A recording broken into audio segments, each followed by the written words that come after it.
Hello and welcome to Anne and Steve Talk Stuff. This is episode 34 of An Artist and an Economist Walking into a Podcast and Things Happen. Stephen, how are you getting on? I'm getting on great. I'm getting on great. We have had another hopeful week since we last spoke. The first commercial space flight took place. Apple debuted its M1 chip, which is a 5 nanometer chip, which people didn't really think could happen.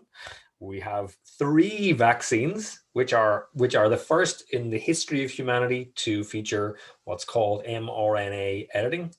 So that's pretty awesome. That's stuff that didn't exist, like we didn't know any of that stuff. Elon Musk is about to shoot a bunch of satellites into space to create a global internet called Starlink. But I think we're a little bit closer to the future than we think.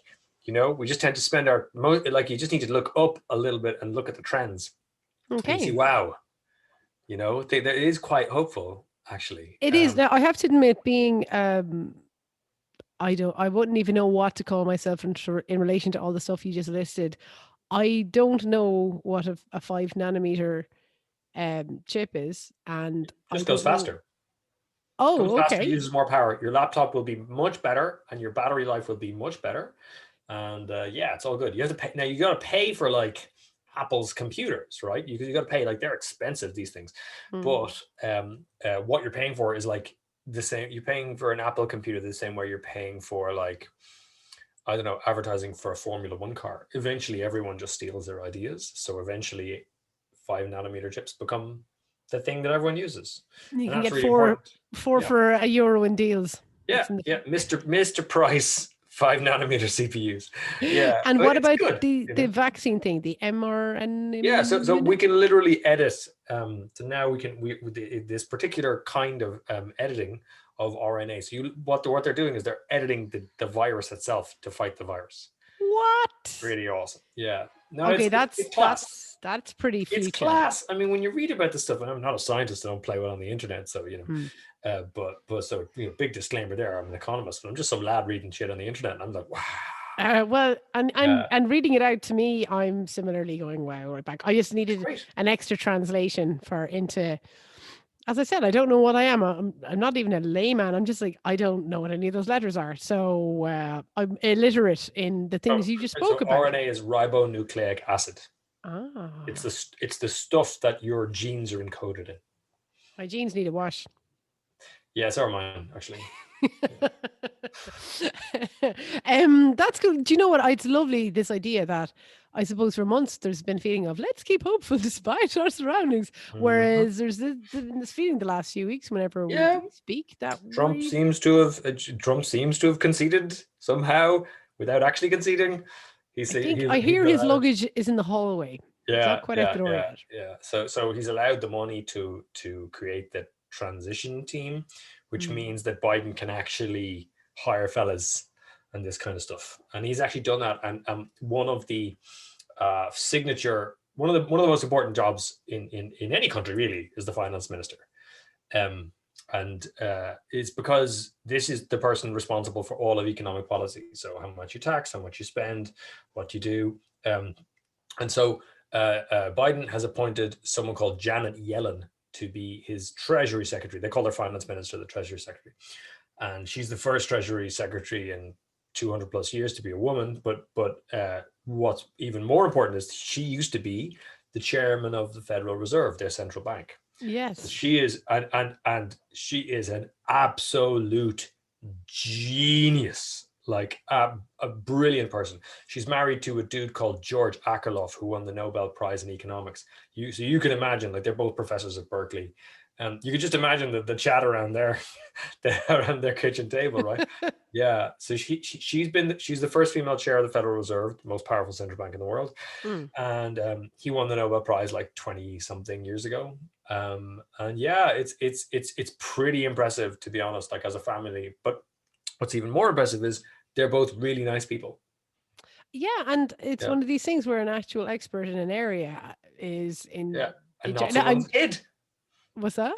Not someone's kid. Not someone's kid. Yes, exactly. Yeah. The experts, they're good. We like them. Yeah.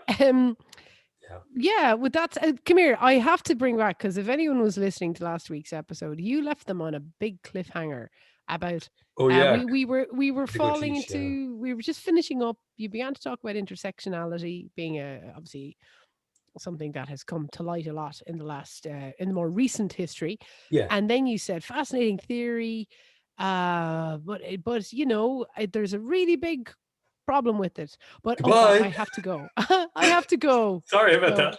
I Sorry about promised that. I promised last week that we got Yeah. clarified. So Yeah, what is the sure. big problem? Okay, intersectionality is an idea that it's actually got an old idea, but it's been sort of rebranded in the late 90s by a really sort of famous feminist scholar called Crenshaw, Kimberly Crenshaw.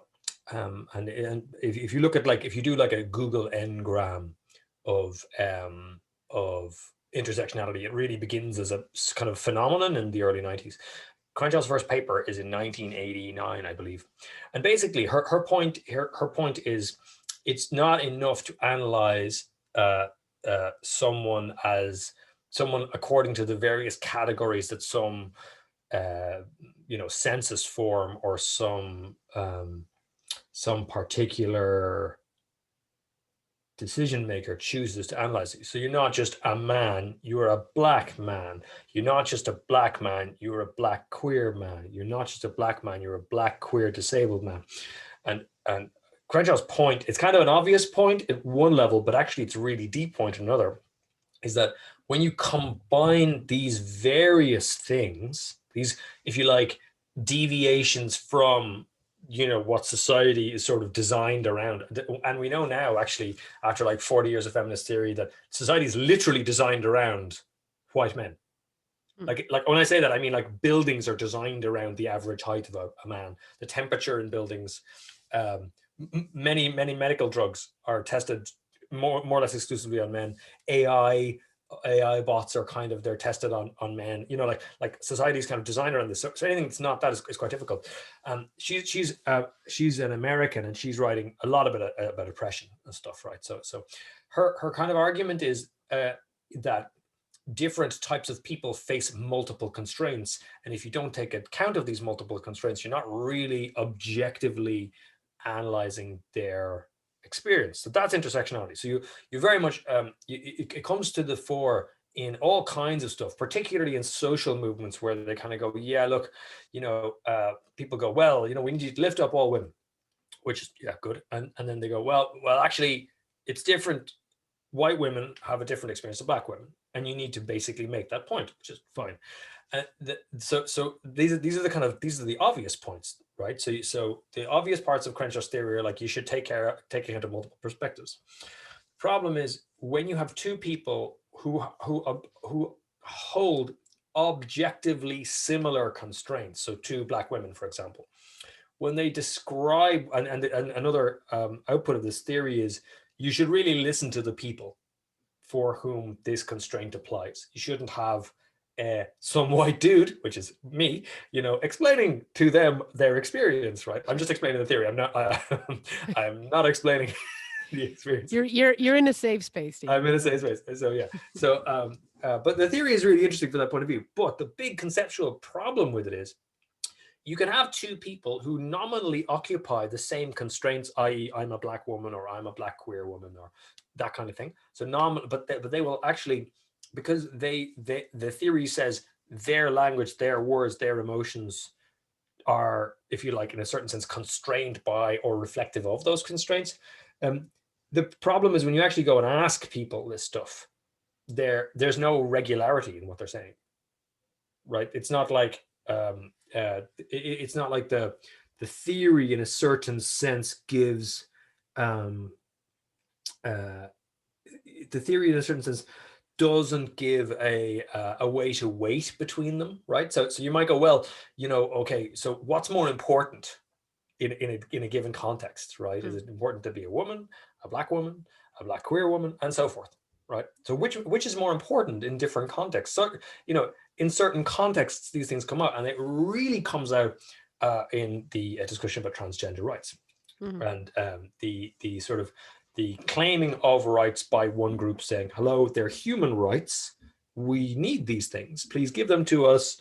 There's typically state funding associated with them. It's typically like, give us rights so that we can access healthcare services, surgeries and so forth.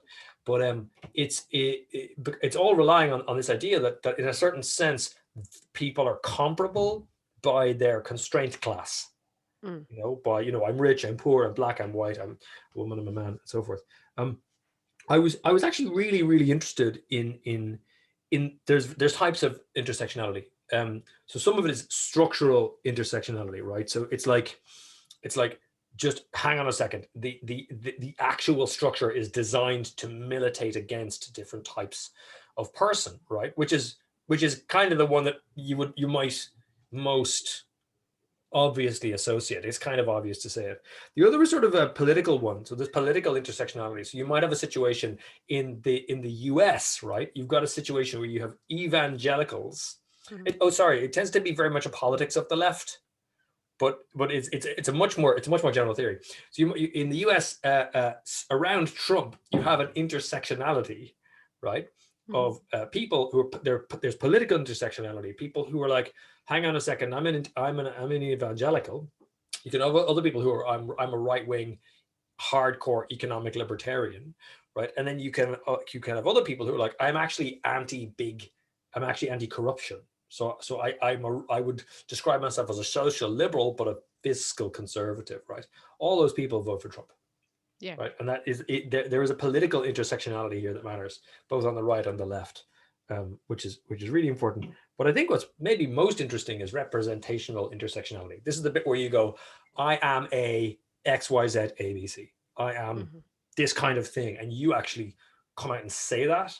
And again, it's typically understood as kind of in the social rights movements for LGBTQI plus kind of rights and all that, but actually it applies across loads of different things, you know, and where I'm particularly interested in representational intersectionality is Brexit.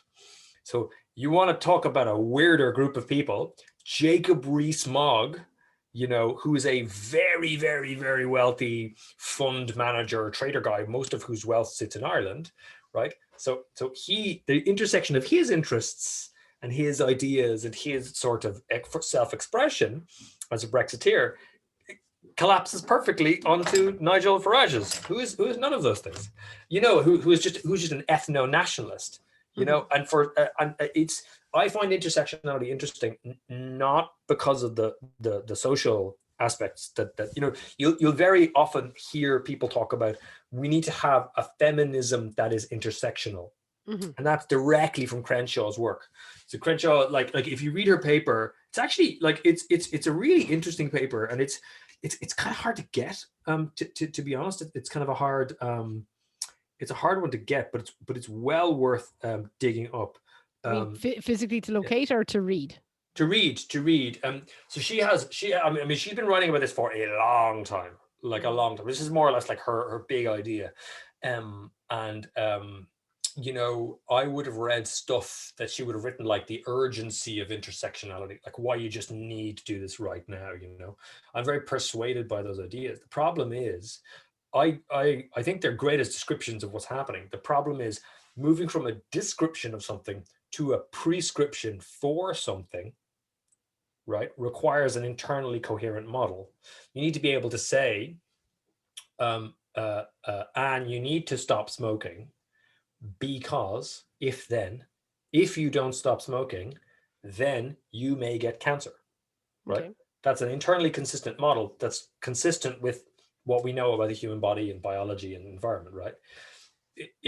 We don't actually, there's no causal model underneath this. If you represent your intersectional constraints in this way, then X should happen. There's no connection that brings us to that. So it's great as a description.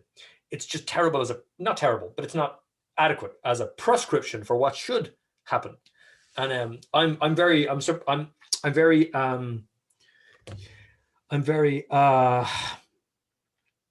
interested in this because the way you use intersectionality is to go, well, there's all these other marginalized constraints that people generally don't talk about, or if they do, they're kind of subsumed, you know, like if you talk about what's the word, if you talk about, let's say you're just having a conversation about gay rights, right? It's the fact that you happen to be disabled and black and a woman, right? They're like less important in that context. Now they're not unimportant. And Crenshaw's work is to say, actually, no, you need to give them kind of equal prominence, right? And it's like, how much? Like, is it 20%, 16%? Like, where does it go? And I find that very, very, very interesting to think about. And I'm not an expert in it. Again, I don't play with it on the internet. There are people who've read a bunch more about this than me. I'm just really, really interested in this and everything, really. I'm just I always want to know more. And I find that like if you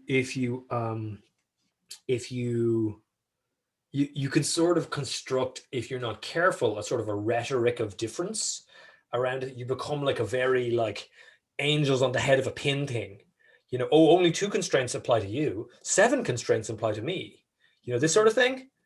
Yeah, kind of, you know, and it's like, is it the kind of virtue signaling, or yeah, a little bit, or just saying, listen, I my experience is in some sense more valid than yours because I'm working class as well as being gay, or something like this, you know. Yeah, I think there is. It's funny listening to this because obviously you need theories around this stuff. But from a kind of I suppose, a human point of view, I kind of feel like this is a really important human point of view rather than a kind of a theory that can be inputted, applied, and therefore, and I feels like the biggest central tenet of it all is you be considerate and sound. Don't be sound. Yeah, just be sound. Just be sound. Like, basically, don't be all about the thing that maybe sets you apart. Maybe be considerate of others, and own yourself and know yourself. And, you know, we often talk about this. Obviously, you and I are middle class, privileged white people in a first world, the strong economy. But if we walk into a room of fund managers, we suddenly are we're not anywhere near the top of the pile. Do you know what I mean? But in the world, we are very well situated. And I think you'll always find that. And then within our own identities, if you're an Irish person in a certain situation, it gives you an advantage.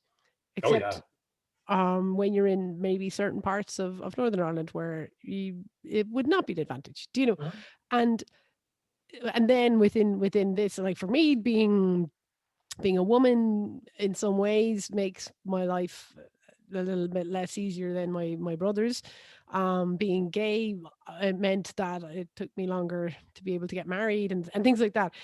But, and I talked about this last week, I think, where you can get a bit in love with your own struggle and that. And I think it's very important to acknowledge, obviously, your privilege. Yeah. But also acknowledge, like, within, while acknowledging your obstacles, we call maybe obstacles or conditional kind of obstacles, because I don't like to view my gender. Well, let's just view it. So if you just think about Crenshaw's constraints thing, right? So she's got a brilliant idea in the Stanford Law Review, I think in the early 90s, and her basic point is, listen, people who have fewer of these constraints, that is what privilege is, not having these constraints. Sure. Yeah. Now she calls them intersections, but I think it's probably better to think about them. Constraints is a far less politically charged thing. But her main point is that you've got lots and lots of people who they've experienced the constraints in different ways, and they should like get together politically to stop all the constraints from happening. So it shouldn't be the case, for example, that black men arguing for and are organizing against police violence, you know, essentially to free themselves of that constraint, should necessarily pull from or pull against white women who are gay. right? Mhm. Because like so Crenshaw's point is like if you just try to understand where the margins are, Yeah. you know, and like understand that there's a constraint around that margin, then you're in a much better place to say, no, look, your experience is different to mine. That is a fair comment, but they're both caused by that guy over there, and Oh, he's rich and completely. white. Could we not go over there for a bit? And it's Well, very interesting because completely. that argument is a pure Marxist argument. The Right. early Marxists, I mean, in fact, the people who kicked Marx out of the Marx Party, those guys, right? Yeah. The original Marxists were like, just everyone get together. Doesn't matter who you are, what you are, what's going on, and get that guy, right? Yeah. And it's a much more subtle, much more worked out. It's 200 years of thinking, like much more subtle worked out, but it's that kind of thing. The other major aspect that is very different in Crenshaw's thinking, and like essentially every other thinker basically jumps off from her or bounces off against her, Yeah. is that while you get political intersectionality, which means you actually get coalitions of people to move stuff forward, a bit like you saw, in fact, with the repeal the eighth movement and the marriage equality referendums. You had loads of different coalitions of people, Mary McAleese, rallying the mammies of Ireland, this kind of thing. Like that's a weird intersection if you think about it. Completely. But it Completely. worked. Mm. It worked, right? And it's that some of it is, so again, some of it is just, I think it's kind of retitling stuff that's already been out there, which is just, you should probably organize if your interests are even roughly in common, Do you know, it's and so true, and it's where I feel the left just kills itself or tears itself apart so unnecessarily. yeah, For somebody to advocate, like, for somebody to do something for breast cancer, and if someone went, yeah, what about, or not even breast cancer, because that's even too specific. Imagine someone was saying, we need to do something for lung cancer, and someone's like, yeah, what about pancreatic cancer? It's like, no, we can focus on something, yes, and if it's not that's not your day, then just support it. But to support and mind a movement isn't at the expense of your own. If indeed, anything, it's strengthening it.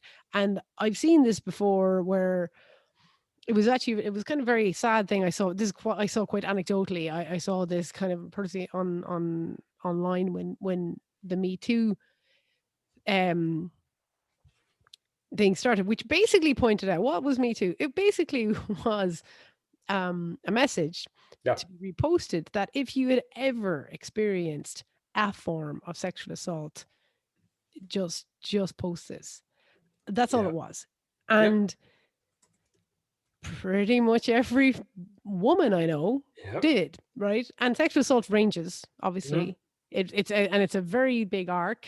And it from being touched on parts of your body you don't want to be touched against your will and made to kind of laugh about it, mhm, to full on full assault. And people were just sharing, and it was about, like, let's shine a light on this third of a situation we have. yeah, And then I saw a number of people I know um posting that, uh like, this is so unfair on gay men who have also experienced oh, sexual assault, and okay, just being like, no, just stand with us and we will stand with you. It's yeah, awful that you have experienced that. It's terrible. mm, It's not okay. It's not worse or better. It's all awful. And we all just need to stand together rather than compete with each other's suffering or whatever. yeah, Like, and this is, for me, I think I've said this before, like, feminism in general is about pulling everyone up. It's mm, not just about women. It's about, you're not looking up, you're looking behind you to say, okay, I'm standing here. Who isn't even here? Who is yeah, in a worse situation than me? yeah, I need to be advocating for everyone who does not have the privileges I have, yeah, and not going, well, I think that is what has destroyed many strong left movements, is when people get fragmented and get into my thing. I actually remember my mother used to tell a story. Actually, it's my mother's birthday today. oh, Um, And What this age time was she? last year, I was incredibly hungover after her 80th birthday. Sadly, this is Lucky my one. first birthday without her. But Ah. she used to tell a story of her mother coming back from the hospital, Mm. and the neighbor was there next door, and she said, like, "Oh, you're back from the hospital, Lil, or whatever." And she said, "Yeah, yeah, yeah. What? I was just in for my she'd had 10 children and loads of loads of what do you call it, health complications that go with being a certain age and all that stuff." Yeah. And she just said, "Oh, I was just in for X, Y, and Z." She wasn't even reveling. And your one took a little beat and looked at her and said, "I was worse than you, Mrs. Gunn." And that just became a tagline in our house.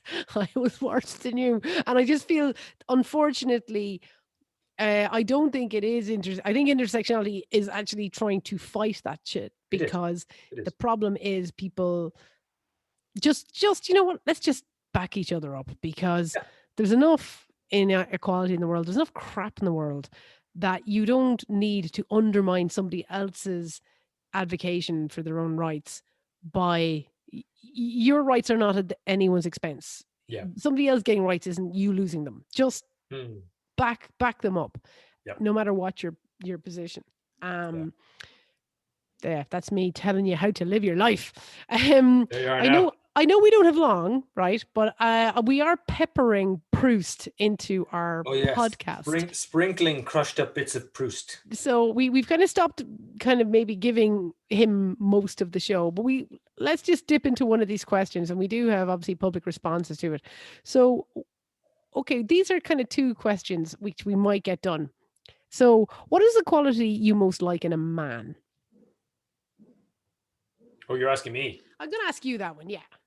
Okay. Um, I think uh,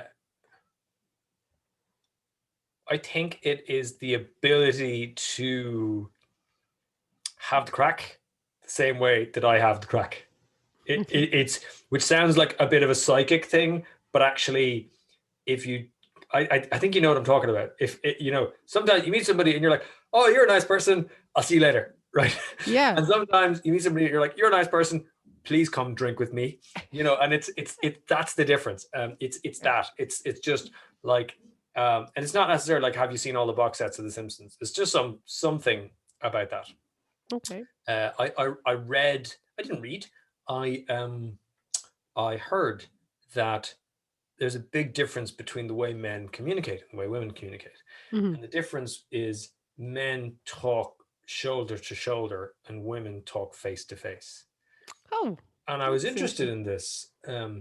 So I decided to take my son out for a run. So we went for this run. Now I'm like 5'7", little sort of scrawny kind of economist lad. Imagine the most boring version of a middle-aged man. That's me. And he's very lovely, yeah, folks. my He's son, really my son is like near on 6 foot and lanky, and it's a good thing he looks like me, because if he didn't, we'd be going to the solicitor with the DNA test, because he's way too tall for me. People look at me and they're like, really, that guy, so we went for a run. It was interesting. We were running shoulder to shoulder, and like, I'm never beating this dude in a race. I'm 42, he's 14, he's fit as a fiddle, he does like 3 sports. But we kind of had a run, and we ran around Glenstall, which is just the thing that we live near, and it was nice. And the interesting was we were talking away the whole time. So I think someone you can sort of have the chat to shoulder. I think that is a good quality. Who's the crack? Yeah. excellent. What about yourself? In a man, I think it is someone who listens and is present. Just you have a sense that we're talking man, and then the next question is woman. So just Yeah. so in a man, I think when I meet a man who listens, as like obviously speaks for himself, but also listens and conveys that he has heard what you said and is listening to what you're saying and is interested in what you're saying, is a very lovely quality. Yeah. To find a man, and I would definitely follow you under that, Stephen. Oh, thank you. That's lovely. So I'm just going to quickly look at our responses just real quick.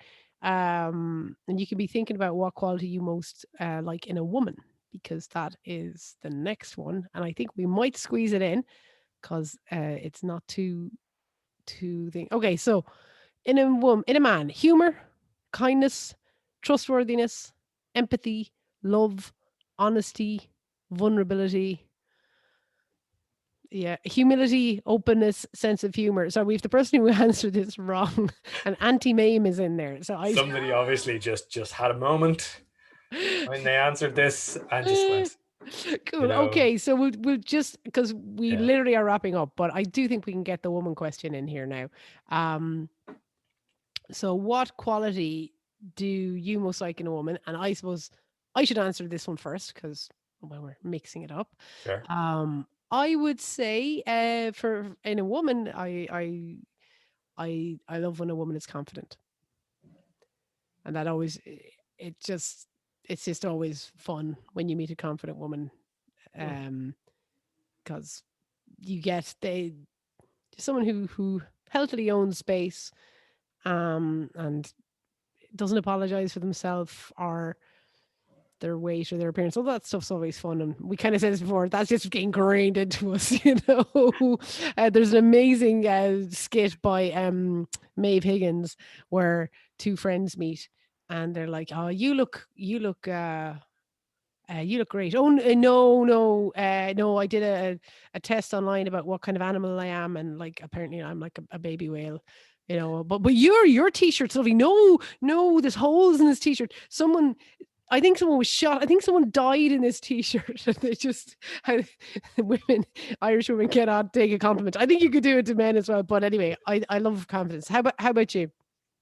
Oh, it's actually the same answer. So it's just the crack. I'm always just drawn to people because the crack is like it's kind of an umbrella idea, because you have to be intelligent, you have to be kind of well read, you have to see the funny side, you can't take yourself too seriously, like, because if you do, like, you're never going to have the crack if you think you're the absolute bee's knees at anything.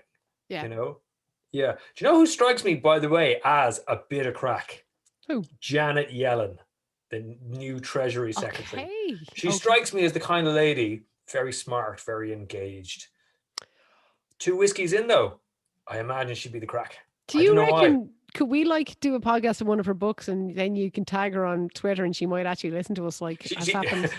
She's in charge of the world's most powerful economy. If she's listening to our podcast, you know. Stephen, I'm just saying. Okay, I'm going to let the public have the final say. So there, for qualities in a woman, let's see what our friend has put in. Random question, random answer. Kindness, confidence, empathy, loyalty, honesty, strength, sincerity, sense of humor. Have you any guesses what our friend added in? No. Puccini / Van Gogh. Jesus. I mean, I really don't know what questions they were reading. I mean, it feels like they were kind of answering a totally different questionnaire and just filled in our one. Yes, I think you're right, because I'm trying to find what are they actually reading. Anyway, Stephen, I'm aware that you must go, and I can safely say you are very confident. You're a lovely listener, and you are definitely the crack. Oh, thank you, thank you. And I think that the exact same things apply to you. They do. Don't you love tuning into this and hearing us going, "Oh, you're great. No, you're great. No, you're great. No, you're great." And then just the tone, just, eventually all you're hearing is wee. And your dog is like, "Stop it! Turn off the podcast, Jesus." Well, listen. Next week, hopefully, more hope to report on. But in the meantime, have a good one, and I'll talk to you next week.